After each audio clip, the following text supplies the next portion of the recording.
चोरी कर, काही हरकत नाही, पण कुठे मंदिराच्या पुढे जायचं नाही, गेला तर काही हरकत नाही, पण कीर्तन वगैरे चालू असलं तर तिला कानात बोटं घालून जायचं, ऐकायचं नाही. त्यानं बापानं सांगितलं नाही तर तुझी चोरी बंद होऊन जाईल. कीर्तन ऐकल्यानंतर व्यसन बंद होतात, कीर्तन ऐकल्यानंतर चोऱ्या बंद होतात, कीर्तन ऐकल्यानंतर कुसंस्काराची होळी होते. कीर्तन ऐकणं चांगलं आहे का बेकार आहे? चांगली गोष्ट आहे, पण त्याच्या बापाने सांगितलं फक्त कीर्तन ऐकू नको, बाकी सर्व चोऱ्या तू यशस्वी होतील चोरीमध्ये. एक दिवस काय झालं, चाललं मंदिराच्या पुढून, तिथंच कीर्तन चालू होतं. याने दोन्ही हातामध्ये पक्के बोटं घातले होते, ऐकू काहीच येत नव्हतं. परंतु काय झालं, समोरासमोर गेलं, काटा टोचला पायाला, एका कानातलं बोट काढलं, ते काटा उपसायचा. तेवढ्यामध्ये त्या कीर्तनाची गोष्ट ऐकू आली. कीर्तनातली काय, कीर्तनकार सांगू लागला, परमेश्वर अशी व्यापक तत्व आहे, परमेश्वर व्यापक आहे. देव कशावर ओळखायचा?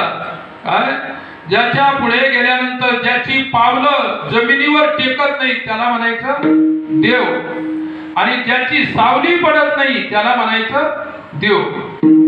यानं दोन गोष्टी लक्षात ठेवल्या. दोन गोष्टी लक्षात ठेवल्या. त्याने आज त्या दिवशी इतकी जबरदस्त चोरी केली, राजाच्या घरी चोरी केली, भरपूर माल लुटून आणला घरी.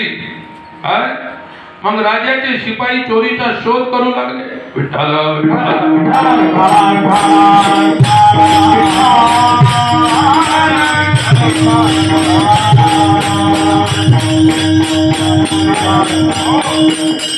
राजाच्या शिपायांना वाटलं की चोरी झालेली आहे, पण कोणीतरी चोरीच्याच गावचा चोर असला पाहिजे, जे चोरांचं गाव होतं. कुठं काय झालं की पहिले त्या पारधी लोकांना पदार्थ चोऱ्या कुठेही होतात, कारण ते चोर म्हणून प्रसिद्ध झालेले आहे. कुठेही चोरी होते, अगोदर त्यांच्या तांड्यावर गेले की एका एकाची सोय घेतात. आज नाही का केलीच नाही ते कसं काय मग काय चोरी झाली, चोराच्या गावात शिपाई गेले. काय राजाचे शिपाई, चतुर शिपाई, राजाही खूप हुशार होता. सांगितलं नक्की इकडे तिकडे फिरू नका, चोराच्याच गावात चोर असला पाहिजे. फार हुशार. आम्ही दिल्लीला शिकायला होतो पंढरीनाथ महाराज. तर 15 ऑगस्टच्या दिवशी तिथे झेंडावंदन लाल किल्ल्याच्या समोर होतं, आणि आमचा आश्रम शेजारीच होता. इथून तर जास्तीत जास्त आपले जे गेट आहे गेट पर्यंत इथला. मग तिथे गेलो आम्ही. पहिलाच 15 ऑगस्ट पाहायला मिळाला. इंदिराजी प्रधानमंत्री होत्या, ज्ञानी जैन सिंग राष्ट्रपती होते, त्या काळातली गोष्ट आहे. मग रात्रीच्या वेळी लाल किल्ल्यामध्ये हास्यकवी संमेलन होतं. हास्यकवी संमेलन, आणि उत्तर हिंदुस्थानाचा सर्वात सुप्रसिद्ध शीघ्र कवी म्हणजे बोलता बोलता काव्य करणारा, काय त्याचं नाव काका हातरशी होतं. मग आता सर्व प्रधानमंत्री मंत्री सर्व पार्लमेंट बसलेली त्या, आणि भारतातले प्रसिद्ध कवी तिथं बोलावले गेले. आणि आम्हाला सुद्धा, आम्ही सुद्धा ऐकायला नंबर लागला. तुमच्या आमच्यासारखे भरपूर होती खाली बसून ऐकणारे. हे लोक ऐकू लागले, आम्ही ऐकू लागलो. मग त्यानं पोलिसावर काव्य केलं होतं. त्याचा अर्थ सांगतो, ते काव्य काही माझ्या लक्षात नाही.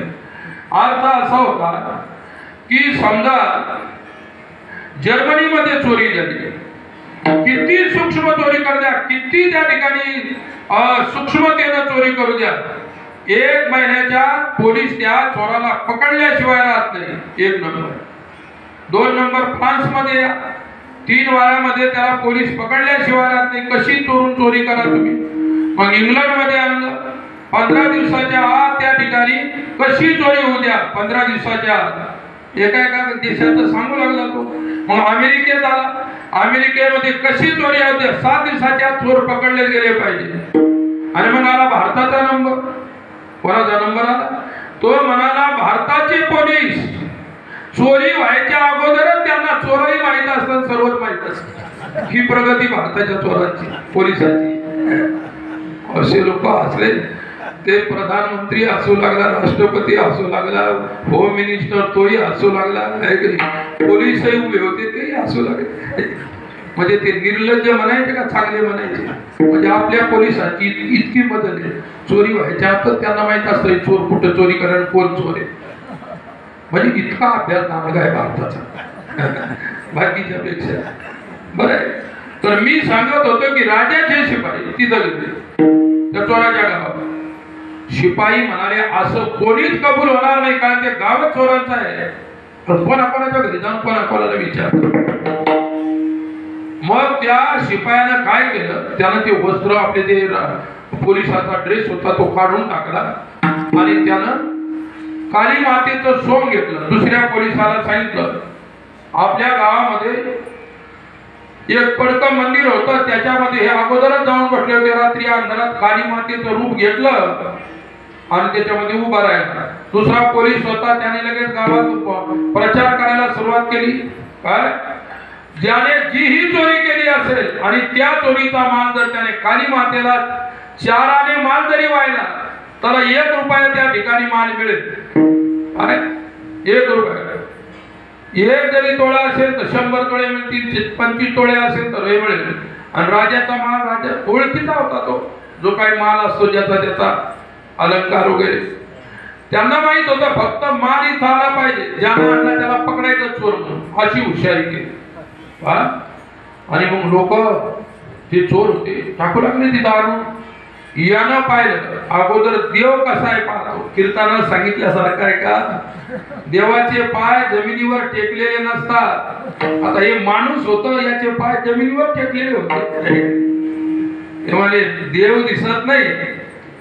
कुठं ऐकलं होतं त्यानं, कीर्तनात ऐकलं होतं की देवाचे पाय जमिनीवर टेकत नसतात आणि देवाची सावली नसते. याची पूर्ण सावली भिंतीवर पडलेली होती. तो गावातल्या लोकांना मूर्खाव कशाला फसता, देव आहे का. काय घेतलं चांगलं लाकडून जे बडवायला सुरुवात केली, देवीत गेली पळून. देवीत पळून गेली राहिली. काय कामाला आलं, सहज त्यांचे ऐकता. सहज ऐकलं होतं, त्यानं काटा टोचला होता म्हणून बापानं सांगितलं होतं ऐकायचं नाही कीर्तन. ते कीर्तन ऐकलेलं त्याला ज्यावेळी आलं त्याला असं वाटलं, त्यानं विचार केला की आज मी जर आणून टाकला असत, पकडला गेलो असतो तर फाशीवरच चढवलं गेलं असतं. कोणा वाचवलं, कीर्तनाने मला वाचवलं, साधूच्या शब्दाने. सहज त्यांच्या ऐकता गोष्टी. आणि आता पुन्हा प्रपंच आणि चोरी सोडून द्यायची, भगवत भक्त झाला, परमार्थ पोटी घडावे झाला.